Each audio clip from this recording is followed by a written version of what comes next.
আসসালামু আলাইকুম। আশা করি সকলে ভালো আছেন। আজকে 7 দিন ধরে কক্সবাজারে অনেক বৃষ্টি পড়ছে। তো আজকে আপনাদেরকে কক্সবাজার শহরে কী রকম বৃষ্টি পড়ছে তা দেখাবো। প্রচুর বৃষ্টি হচ্ছে। এই মুহূর্তে আমি আছি কক্সবাজার জেলা দায়রা জজ কোর্ট চত্বরে। তো এখন আমি মেইন রোডের দিকে যাব এবং যে শহর আছে শহরের ভিতরে কীরকম বৃষ্টি হচ্ছে তা আপনাদেরকে দেখাবো। তো এখন শুক্রবার হওয়াতে আদালত চত্বর আজকে একবার শুনশান, নীরবতা, কোনো মানুষ নেই। বৃষ্টি হওয়ার কারণে চারপাশ একবার স্যাঁতসেঁতে হয়ে গেছে। আমরা দেখছি যে বৃষ্টির ধরন বা ভেরিয়েন্টটা এক এক সময় এক এক রকম থাকে। একবার চলে যায়, অল্প অল্প করে আসে, আবার মুষলধারে বৃষ্টি আসে।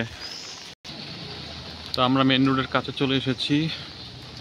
এটি হচ্ছে কক্সবাজার জেলা সমিতির যে আইনজীবী ভবন বা এনএক্স ভবন।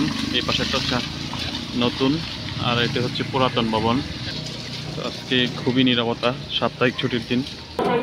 আমরা চলে এসেছি একেবারে মেন রোডে, লাল দিঘির পার যেটা বলা হয় কক্সবাজার। তো এখানে কিন্তু অনেক সুন্দর একটি দিঘি আছে, আপনাদেরকে দেখাবো। আমরা দেখছি এখানে একটি মানববন্ধন হচ্ছে, যেটি হচ্ছে ভারতের ট্রানজিট দেওয়া নিয়ে। এটি হচ্ছে লাল দিঘির পার কক্সবাজার। এখানে যে একটি দিঘি আছে, আর দিঘিতে একটি কিন্তু মসজিদ আছে, কমপ্লেক্স মসজিদ। বৃষ্টির দিন হতে খুব সুন্দর লাগছে। এটি কিন্তু একটি নর্দমা পৌঁছা ছিল এক সময়। এটি কক্সবাজার উন্নয়ন কর্তৃপক্ষ আধুনিক একটি স্থাপনার রূপ দিয়েছে। ওয়াকওয়ে আছে, তারপর হচ্ছে মসজিদ আছে, দুই পাশে দুইটা মসজিদ, খুবই সুন্দর মসজিদ, এবং একটি দিঘি আছে।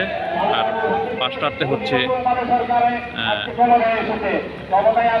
মেন রাস্তা।